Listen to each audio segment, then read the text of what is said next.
ಕನಸಿನೊಳು ಕಂಡ ದಟ್ಟ ಕಾನನವ ಹುಡುಕುತ್ತ ದಿಟ್ಟ ಹೆಜ್ಜೆಯನ್ನಿಟ್ಟು ಗಜಪಡೆಗಳು ಧಾವಿಸಿದವು.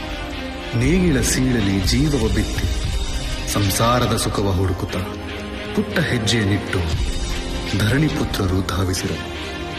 ನಟ್ಟಡವಿಯ ನಡುವಿನಲ್ಲಿ ಅರಿವಿಲ್ಲದ ಸಮರದಲ್ಲಿ ಅಮರರಾಗಿ ಉಳಿವವರಾರು. ಆನೆ